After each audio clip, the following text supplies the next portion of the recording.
up, guys? Welcome to our van tour. I'm Trent. I'm Allie. And together we are TNT MTB. This is the second van that we've lived in together, so we really learned from the first van and what we liked and what we wanted to change, made a bunch of modifications. You can check out our first van tour of the other van's layout, which was totally different. We'll have a link somewhere. After living in that van, we realized if we were going to do this full time, we wanted something a little bit bigger, something that we could put the bikes inside the vehicle for a little bit extra security. So now we've got Pamela Vanderson. It's the biggest Promaster they make, 3500 extended 159-inch wheelbase. This van is meant to accommodate full-time living in 4 seasons, doing multiple different types of recreational activities, and also being able to accommodate working professionally full-time as well. Why don't y'all come inside and take a look around? So this is the cab of the Promaster. If you've been in any of the Promasters or seen any of the videos, or if you check out our old tour of the video, they're all the same. They might have one feature here and there. This one's got like cruise control, which is pretty important. They all have defrosting mirrors. These mirrors don't power fold, but it's a pretty nice cab. A lot of cup holders, a lot of little cubbies. It's got like 2 glove boxes. The Promaster is actually front wheel drive. Comes with a Chrysler V6. I think it's like the same V6 they put in some of the minivans, so it's cheap to fix. Pretty much any mechanic can work on it. That's some of the reasons that we went with the Promaster. Also, it's lower center of gravity, best turning radius. Yeah, it's a gasoline engine, so you don't have to worry about getting good or bad diesel. So one thing that I did change about this van is I put a modular center console that goes in between the front seats. Makes it so that you have somewhat of a little table to like eat on or have a drink or something like that while you're driving. All these cup holders in here are like pretty down and far out of the way, and there's nowhere to really put like a sandwich or like a snack or like chips and salsa or something like that. So let me show you how this unfolds. This is the table here. It's just a regular RV table post. That goes down there. And there you go. You can put your phone, sandwich, drink, whatever you want, as long as you're not going down some windy, turny roads. Stuff's probably not gonna slide off of there. If it does, oh well. That's pretty much it for the cab. We have a swivel seat here for the passenger, and the driver doesn't swivel because shower's in the way. Let's get back to the meat and potatoes of this operation. Alright, so this is the swivel seat that I was talking about. When the center console is up, you can actually rotate this and do work on the center console or eat here. Kind of a double use space. Just like in all of the Promasters, you have this over the cab shelf. We have a lot of stuff that's stored up here. We have the sunshades for the front windows. This black drape actually hangs down to section off the cab. Really helps you be able to control and regulate the temperature of the cab by putting that curtain down when you're driving, or at night we put it down to block out light or for anybody else from seeing in when we're in the back. We have like some tools, a lot of different jackets, spare parts, tow strap, extra gas can, everything all fits up here. It's a really convenient space. So when you first open up the door in the van, obviously you see this big white curtain. This is our shower. We have the Holtzbruck axe mounted above the shower in case we need to chop down trees or make firewood or whatever. So opening up the shower was one of those things where we wanted to have a place to shower after mountain biking or hiking, things like that. When you're living in a van, you get dirty and stinky, and that's fine, but it's really nice to be able to clean yourself off. And in the last van, we used a solar shower where you shower outside, but you're usually like standing in the dirt, and so when you're cleaning yourself, your feet are still getting dirty and it's cold and you're in public. It created a lot of problems, or presented a lot of problems for us. So we decided to section off a big chunk of this van and turn it into a shower, bathroom / storage area. So one of the first things is this cabinet right here, or this shelf Hangs in there, holds extra towels, extra clothes, a lot of Frank's stuff. I think there's what, 6 shelves in here. 3 of them have drawers, and then there's these pockets on the side. That's a huge amount of storage that we have there. So we also have our garbage can, which is pretty big, or rubbish bin, whatever you call it, wherever you're from. And then this is the Porta Potty. It's a Dometic Porta Potty, 5-gallon. And also Frank's water dish lives in here, and Frank's toys. Now when you get in here fully, it's nice and big. I mean, you can do whatever you want. You can fit 2 people in here if you want. You could both shower. It's got a removable shower head so you can clean all around your body. Also, a couple towel racks, soap dispenser that's on the wall. We put one of these foam noodles that's cut down the middle over the handles so that you don't accidentally bump one of the handles and then it turns the water on, because that's super annoying. Yeah, that's pretty much the shower. Has its own light. This is our kitchen.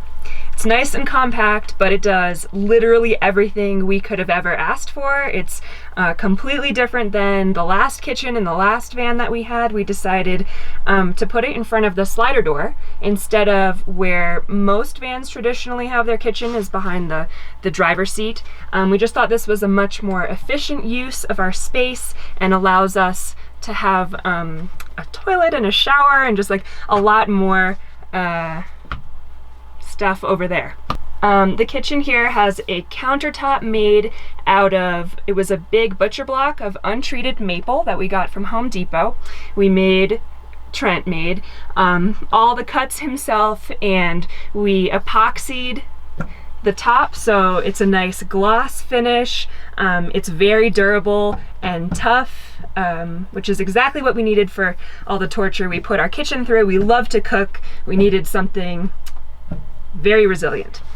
Over here we have a nice wide, deep stainless steel sink, and then a couple nice stainless steel appliances. So this is our water, which is lovely. This van actually has hot water, which was a huge upgrade for me. I'm really happy about that. There's a nice retractable hose in this faucet. And then over here, one of our major improvements or additions from the last van is we wanted to have filtered drinking water. So we can fill up from anywhere we want, you know, a dirty river in Mexico or someone's backyard hose. And there's a 3 canister filtration system to purify water for us that can be safe for drinking. So I forget what it filters out. It's like bacteria, protozoa, parasites, viruses. It was like the most heavy duty water filtration system we could afford, basically. And that's nice, powerful stream,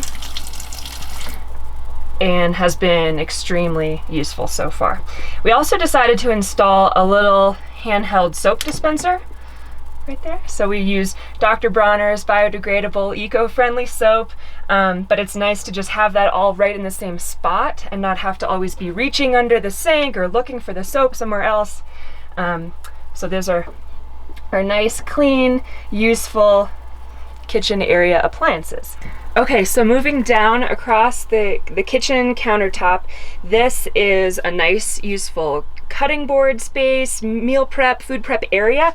But our last van, we had an induction cooktop that we had to pull out and plug in every time we wanted to cook. And we decided we really need some type of permanently mounted stovetop or oven combination. So I put in a wish list, and Trent comes out with all of my requests perfectly assembled. We have a latch over here, and then this actually lifts right up, and there's a latch up here in the corner to keep it from coming back down. There's a light in this corner, which is nice and dimmable for if someone is sleeping and you don't want to wake them. You can have nice quiet lighting over here. And then you have a 3-burner propane stove. This is amazing. I'm super excited about this. So this 3-burner propane stove also is attached to an oven. So right here we have a nice wide oven space for cookies, bruschetta, casseroles. We do a lot of baking and cooking, so kind of whatever our heart desires. Behind the countertop over here, we have a really nice spice rack that was built right into the wall of the side of the van.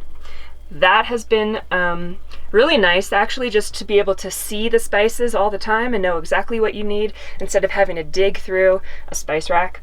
And then below the countertop, there are a bunch of different cabinets where all of our pots and pans, silverware, cups, plates, and cleaning stuff under the sink all live. Everything has its own spot. Everything fits perfectly. Above the kitchen, we have 2 upper cabinets. The doors are secured with these little push button locks. So when they're pushed in, they're locked. You can't open them. You push them and the knob comes out, and that's what you can pull to access the inside of the cabinets. This is kind of like our pantry for what we need to munch on for snacks and use while we're cooking. They have nice gas struts to help them stay open so that you don't need to be like balancing the cabinet door on your head while you're digging through.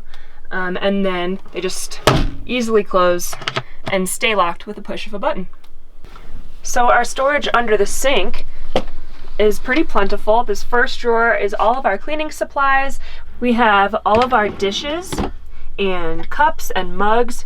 Everything is in a secured cloth-lined container wherever possible, so that minimizes any rattling while we're driving. This last drawer under the sink is for all of our toiletries. So my toiletries, Trent's, some makeup, maybe like some lotion. It's pretty incredible how much you realize you don't actually need to take with you when you're living on the road and trying to be space efficient.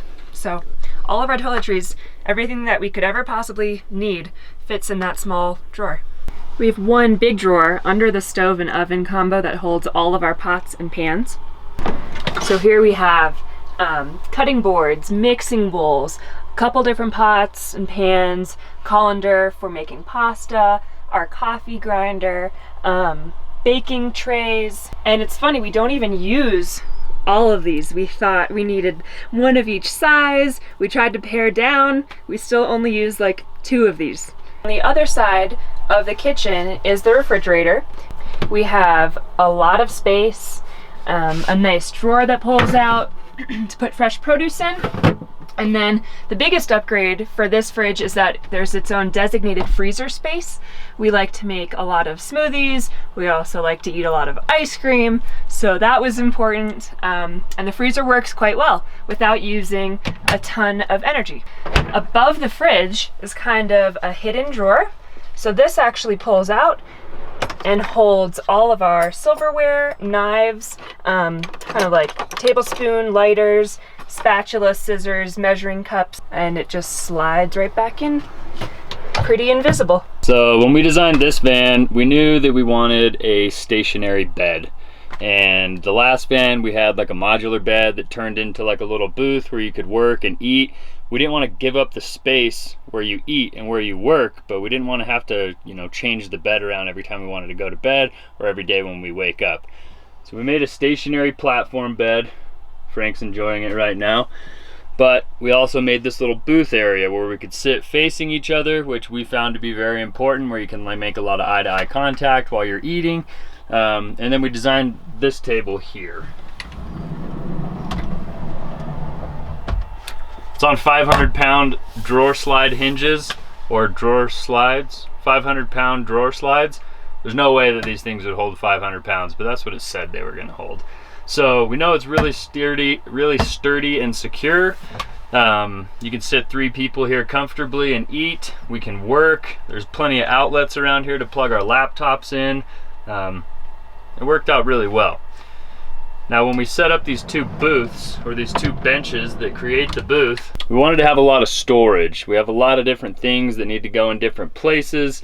This side of the bench here We created storage where we have extra towels, blankets, a lot of our camera gear, little shelves that have all the charging stations for all of our electronics.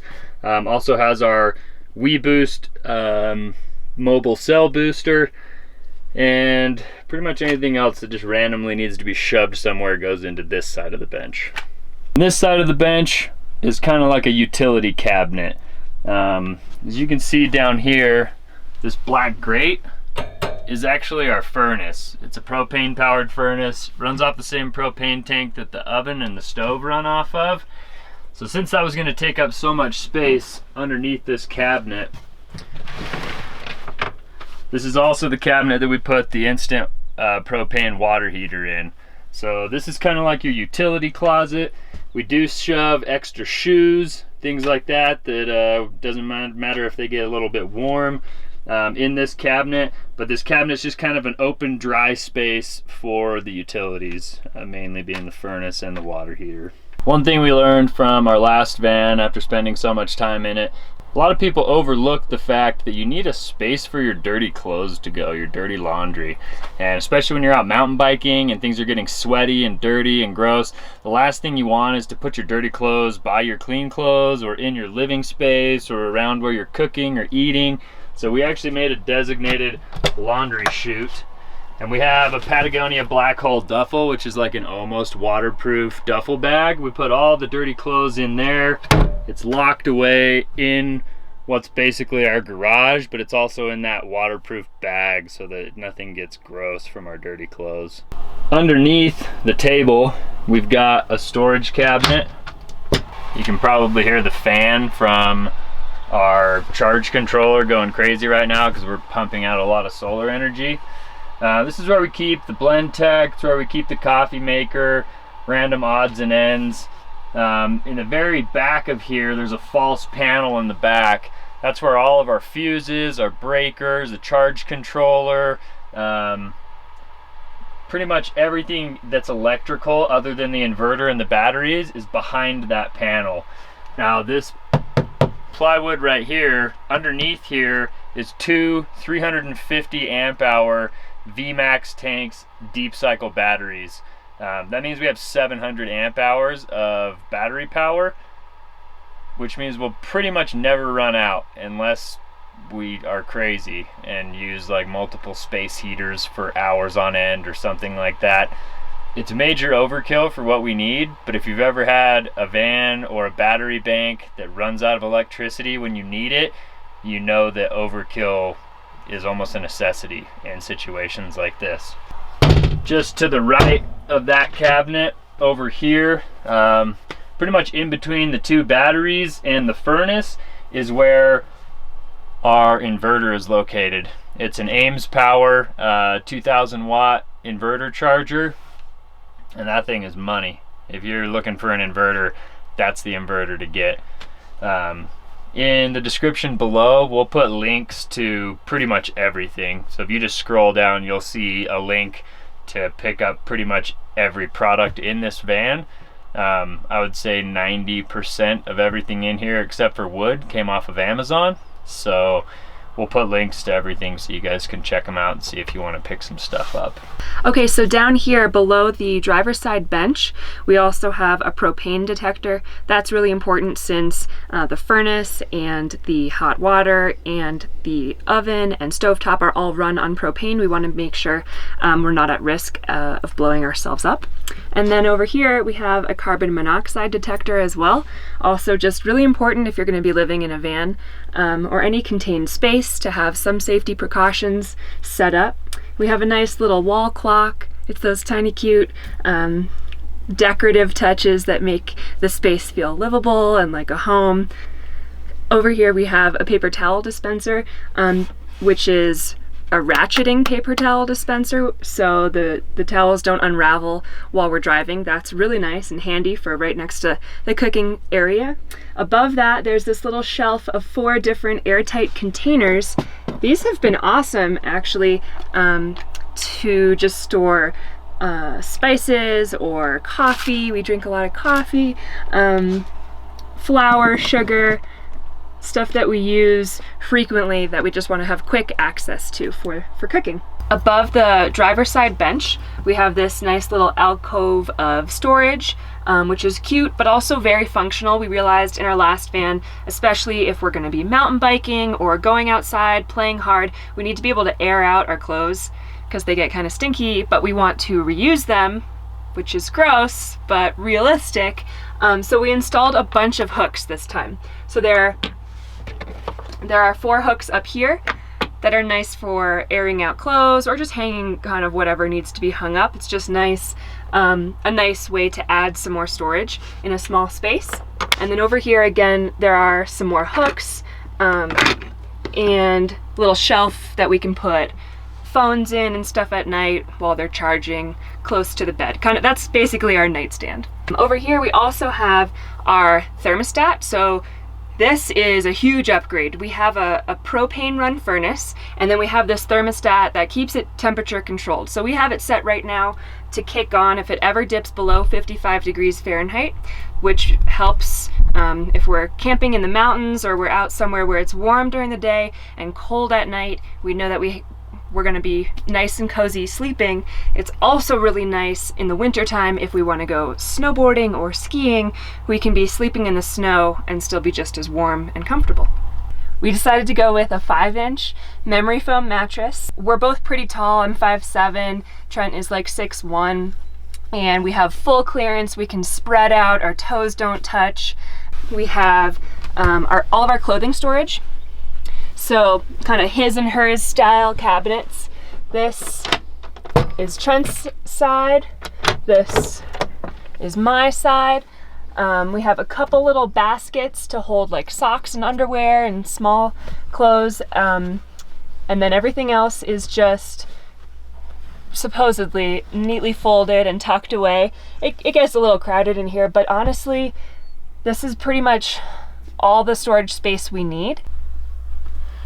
We installed a dual USB charger right here next to the bed so that we can charge our phones while we sleep. And then this is actually the light switch. Turns the lights off and on, and it's on a dimmer too. So this will actually dim the lights or brighten the lights back up. This here is the Max Air fan remote. You can do anything on this remote that you can do on the fan itself. You can set the thermostat on here so that it'll open and start circulating air at a certain temperature.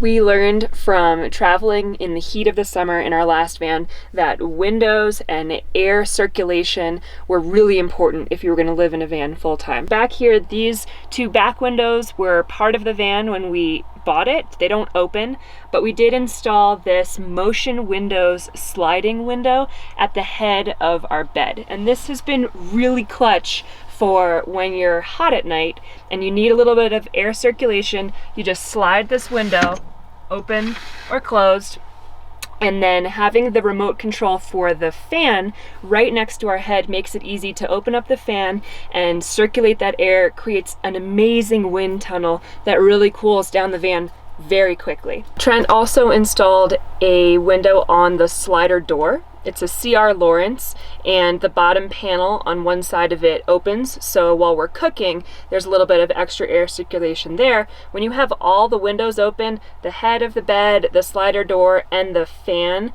circulating as well, air moves quickly and keeps it nice and fresh and really comfortable in here.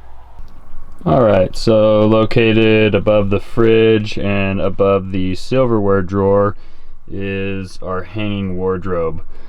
We wanted to have a place where we could hang clothes to keep them mostly wrinkle free. This is also where our fire extinguisher is stored. Yeah, that's the hanging wardrobe. Alright guys, that pretty much does it for the inside of the van. I think we've gone over every nook and cranny.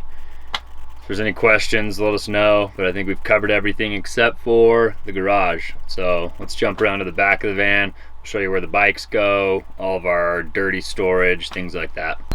All right, so this is the back of the van. Main reason that we did a platform bed was so that we could store the bikes underneath inside the van where we can lock it. In the last van, we had people try to steal our bikes off the bike rack while we were sleeping inside, like right outside our back door, and that like made us feel really uneasy since mountain bikes are pretty expensive. So we built this bed just high enough to fit both bikes inside. This is Allie's Santa Cruz Bronson. This is my Yeti SB 5.5, which is a 29er. With the front wheels off, they mount on these fork mounts, and my front tire stores over here and her front tire stores on this side. So since we had to make the bed this tall in order to fit those bikes, it really opens up a lot of storage. Well, you probably can't see.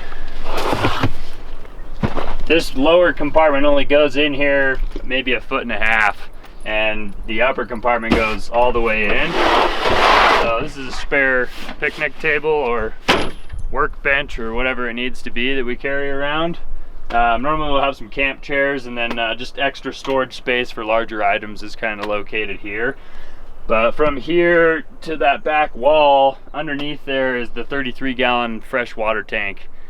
We kept the freshwater tank inside the vehicle so that in cold climates the water didn't freeze and we didn't have any issues with that. This is also spare parts for the bikes, bike tools in case we need to work on something. On this side we've got both of our Sea Sucker bike racks, a couple different hydration packs for mountain biking and hiking. Some more spare bike parts. Now my tire comes out, my helmet hangs here, some knee pads, Allie's helmet. This ladder right here is a collapsible 8-foot ladder, or 9 foot, 8 or 9 foot, I don't remember. It's big enough to get on top of the van. That's all we really need it for. Then there's also a collapsible bike stand that's in there. In the very back, that's where our laundry is. If you remember from inside the van, when you open up that little laundry chute, this is the back of that cabinet. Also, the inverter and the water pump and water filtration system is all located in there as well. So not the pretty part of the van. This is definitely the utility oriented part of the van. But everything's got its own little space in here. Helps us keep everything organized. We installed one of these hanging shoe racks, and we use it for mountain bike shoes, chain lube, sunglasses, rags, basically anything we need when we're getting ready to go biking. So you grab your shoes and your pads and your hydration pack, pull the bikes out, and you're ready to go. And I think that's about it for the back, for the garage. And I think pretty much the only other things that we have that are outside is the WeBoost RV cell booster. It's that white antenna. That's what actually receives the weak signal, and then it boosts it and repeats it to an antenna that's inside the vehicle, which is located inside that electronics cabinet under the passenger side bench. Then we have the 2 solar panels. They're 24 volt 280 watt solar panels. So wired in series is 48 volts and 560 watts, which is definitely overkill. But like I've said before, overkill is a necessity when you're living in a van and you don't want to run out of electricity because you need it. Blue cheese stuffed olives. Divina. Well, we want to thank you guys for watching our van tour number 2, Pamela Vanderson's debut on YouTube. If you guys want to subscribe to the channel, you can follow us around on our adventures. We put out a lot of exciting content. We try. Maybe it's not that exciting. Maybe it's not. I don't know. We don't know. If you subscribe, it really helps us out. You just click the little button that says subscribe right below the video. If you want to just do that right now, we'll wait. We'll pick up where we left off as soon as you get done clicking that. Now that you've clicked that, there's a little bell that's actually next to the subscribe button. That turns on notifications, and then YouTube will actually tell you when we post videos instead of you having to like look us up or search for it, or occasionally it'll recommend a video. Click that bell right now, then you'll get like a notification that'll tell you when we post videos so you can watch all of them. And then if you could just like the video, that would be great too. And then like every other video of ours that you watch also, I know it gets really broken record, it's kind of annoying, but it helps us out, and all you gotta do is click your mouse, so why not? We're gonna be traveling around the United States and mountain biking, hiking, running, climbing, yoga, all of the outdoor things. If we're near you, we'd love to hang out with you. Give us a shout out in the comments if we're coming through your area. Yeah. Converting a van is a really fun process, whether you're going to live in it or whatever your end goal is. I highly recommend it. It's been a great experience for us. If you have any questions about the van build itself, Trent here could answer all of them. I would be happy to point you in his direction. If you guys have any questions about the build, about any of the specific products, like I said earlier, I'll put links to all the products in the description below. If you want to shoot me any questions in the comments that you have about building a van or how to get started or basically any questions along the way, I'm more than willing to help. Also, it's usually quicker to get a response from us on Instagram, so if you jump over to Instagram and search TNTMTB, shoot us a message on there. That's usually a quicker way to get a response than on YouTube. Frank wants to thank you for watching this video, and Frank says, smash the like button. Make sure you subscribe. He's biting me, but he's controlling my arm to tell you guys to like and subscribe. Please just like and subscribe. Oh, the Franker boy.